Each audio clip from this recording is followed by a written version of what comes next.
What would you do if the 3 children who saved your life turned out to be the very ones your billion-dollar deal was about to destroy? When billionaire Michael Thompson gets stuck in the mud during a storm, 3 brave kids refuse his money after helping him escape. But days later, he discovers their community center sits directly in the path of his company's most profitable demolition project, forcing him to choose between millions in profit and the children who showed him what true kindness looks like. Drop a comment with where you're watching from. And as you do, may the blessing of God be upon you. Don't forget to subscribe. It costs nothing, but it could mean everything for staying inspired. The rain hammered down like bullets on the windshield. Michael Thompson gripped the steering wheel of his black Mercedes, squinting through the storm. He'd just left the poorest part of Oakland after checking out land for his next big project. Money signs still danced in his head when everything went wrong. Crack! The back tire dropped into a deep mud hole like a rock sinking into quicksand. The engine roared, but the car wouldn't budge. He was trapped. Michael slammed his fist on the dashboard. A billionaire CEO doesn't get stuck in mud holes. But here he was, designer shoes filling with dirty water, watching his perfect day crumble. He called for help. 90 minutes, they said. 90 minutes in this forgotten neighborhood where broken dreams lined the streets like fallen leaves. Then he heard them. 3 kids on bikes, cutting through the rain like ghosts. The first was a girl, maybe 12, wearing a bright yellow raincoat that swallowed her small frame. Behind her came 2 boys, one about 10, the other barely 8. They should have kept riding. Kids here learned early to mind their own business. But the girl stopped. Her dark eyes took in the stuck Mercedes, the mud-covered businessman, the phone in his shaking hand. "You're stuck?" she called out, her voice cutting through the storm. Michael's pride wanted to say no, but the rain was getting worse, and help was still an hour away. "I'm Keisha," the girl said, already studying the problem. "These are my brothers, Jamal and Damon. We can get you out." Before Michael could argue, they were moving. Keisha pointed to some old wood near the ditch. The boys grabbed rocks. They worked like a team that had faced worse storms than this. "When I signal, give it gas, but not too much," Keisha commanded like a general half her size. Michael couldn't believe it. 3 kids, soaked to the bone, throwing themselves into freezing mud for a stranger. Her hand chopped down. The boys pushed. The tire caught, slipped, then grabbed. The Mercedes lurched forward like a freed animal. He was out. Michael stepped into the rain, relief flooding his chest. His hand went straight to his wallet. The universal solution to every problem. "Here, take this," he said, pulling out a $100 bill. Keisha shook her head. "No, sir, keep your money. Just drive safe." The refusal hit him like a slap. In his world, everything had a price. Everyone wanted something. But these kids, they just wanted him to be safe. He watched them disappear into the storm, their laughter echoing off the wet streets. Something had shifted inside him, something small but impossible to ignore. The next morning, sunlight poured through the glass walls of Thompson Development.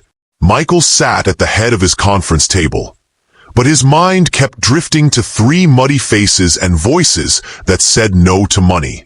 "Sunshine Community Center," announced Brad Morrison, his slick-haired partner. "It's falling apart. Drug deals, fights, total disaster. We tear it down, build a shopping center, and make millions." Michael stared at the photos of the run-down building. Peeling paint, broken windows, weeds growing through cracks in the parking lot. "The locals are fighting us," Brad continued. "But you've got the power to push this through. Once that eyesore is gone, the whole neighborhood transforms." Michael nodded slowly. He'd heard this speech 1,000 times. Different city, Same story. Profit over people. That afternoon, he drove to see the property himself. Sunshine Community Center stood on a corner like a tired old man, weathered but still standing. The yard was cracked concrete with patches of stubborn grass. Then he saw them. A basketball bounced across the yard. The same girl in the yellow coat, hood down now, braids catching sunlight, laughed as she passed the ball to her brother. The younger boy darted between them, arms stretched wide. Keisha, Jamal, and Damon, playing in the shadow of the building his company wanted to destroy. An old man leaned against the fence, watching the kids with gentle eyes. His volunteer badge caught the light as he smiled at their game. This was their safe place, their home away from home. Keisha spotted his Mercedes and waved, not desperate, just friendly, like greeting a neighbor. Michael's chest tightened. Brad's words echoed. Eyesore. Disaster. Millions in profit. But all he could hear was the splash of mud, the scrape of wood on asphalt, and 3 small voices saying, "We can help." He drove away, but the laughter in his rearview mirror followed him home. 3 weeks later, at the city's biggest charity gala, Michael was networking with investors when he heard a familiar voice. "Mr. Thompson." He turned, certain he was dreaming. There they were, Keisha, Jamal, and Damon, dressed in their Sunday best, holding colorful flyers. Behind them stood an elderly woman with kind eyes and a cane. "We made this for you," Keisha said, handing him a folded piece of paper covered in crayon drawings. It showed a car stuck in mud, 3 stick figures helping, and words that made his throat tight. "Thank you for not leaving us behind." "You didn't have to," he started. "Mrs. Washington says when someone helps you, you should let them know it mattered," Keisha interrupted, looking down at her worn shoes. It mattered. The gala buzzed around them. Clinking glasses, fake laughter, business deals. But all Michael could see were 3 kids who remembered kindness. "What are you doing here?" he asked. "Helping Mrs. Washington raise money," Jamal said, waving his stack of flyers. "So they don't tear down our center." "There's cookies inside too," little Damon added with a grin. "Want one?" Michael almost smiled. Almost. Brad Morrison appeared like a vulture, his hand clamping Michael's shoulder. "Don't let a few cute faces derail real business," he whispered. "That property is gold. Once Sunshine Center is gone, we'll make more money than God." Michael said nothing. His eyes found Keisha across the room, explaining something to a woman in pearls, her small hands gesturing with passion. "Sentiment kills profit," Brad pressed. "You know that better than anyone." The words were ice water, designed to freeze his heart back to business mode. Michael had built his empire on cold calculations, not warm feelings. But the drawing in his pocket felt heavier than it should, like it was soaked with rainwater from that stormy day. The next morning, the contract sat on Michael's desk like a loaded gun. One signature would erase Sunshine Community Center forever. The pen lay across it like an invitation to destruction. Brad burst in with 2 investors, their eyes hungry for profit. "Sign this and we're golden," Brad said, sliding the pen closer. "Sunshine Center is the last obstacle. Once it's gone, we build paradise." Michael's hand hovered over the contract. Sign, and the company makes millions. Delay, and the board questions his leadership. Shareholders would smell weakness like sharks smell blood. His fingers brushed the smooth folder, but his eyes caught something else. An old photo on his desk, himself as a boy, no older than Damon, holding a lopsided birthday cake. His mother stood behind him, her hand on his shoulder, both of them smiling despite their tiny, broken-down apartment. On the back, in his mother's handwriting, "Not everything is measured in money. The memory hit like lightning. The smell of vanilla frosting, the sound of their screen door squeaking, his mother's voice telling him that even small cakes could be enough if they came from the heart. He saw that cake blur into 3 children laughing in the rain, their hands pressed against cold metal, refusing his money because they didn't help for reward. They helped because it was right. A knock at the door. His longtime assistant stepped in. The man who'd been with the company since the beginning. "Mr. Thompson," he said quietly, "I know it's not my place, but I grew up near Sunshine Center. Sometimes it's the only place kids get a real meal." The words landed like stones in still water, creating ripples that wouldn't stop. Michael looked at the pen one last time. Then he set it down. "Brad," he said, his voice steady as steel, "we're not signing this." Brad blinked like he'd been slapped. "What?"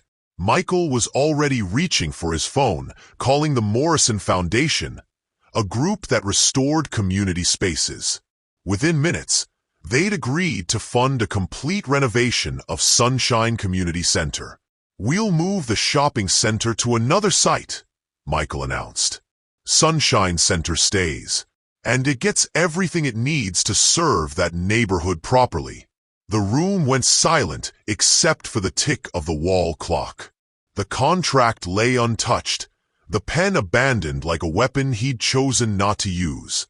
6 months later, on a perfect spring morning, Michael stood in front of a transformed Sunshine Community Center. Fresh yellow paint gleamed in the sunlight. A new playground sparkled with promise. Inside would be a library, computer lab, and kitchen serving free meals twice a week. Keisha stood beside him at the groundbreaking ceremony, wearing a neat jacket, her eyes bright with hope. Jamal clutched a program, grinning openly now. Damon clung to his sister's side, watching the crowd with wonder. The photographer called for everyone to gather. Michael knelt to the children's level. "Ready?" he asked. Keisha's answer came without hesitation. "You didn't leave us after all." Her voice carried the weight of someone who'd learned not to expect promises to be kept. Michael felt something settle deep in his chest, a quiet certainty he'd never known before. "And I never will," he said, meaning every word. They dug the first shovels of earth together, rich soil releasing the scent of new beginnings. The crowd applauded, but Michael barely heard them. He was thinking about change, how it hadn't cost him anything important. Not respect, not money, not power. Instead, it had given him back something he'd forgotten he'd lost. The part of himself that believed in leaving places better than he found them. "Come see the playground plans, Mr. Michael," Keisha called from across the lot. He walked toward her voice, the sound of her laughter mixing with hammers and saws already hard at work. For the first time in years, he wasn't thinking about next quarter's profits. He was thinking about this street, these children, and the truth that some things are worth more than money. Sometimes the greatest fortune isn't what you gain. It's what you choose not to lose.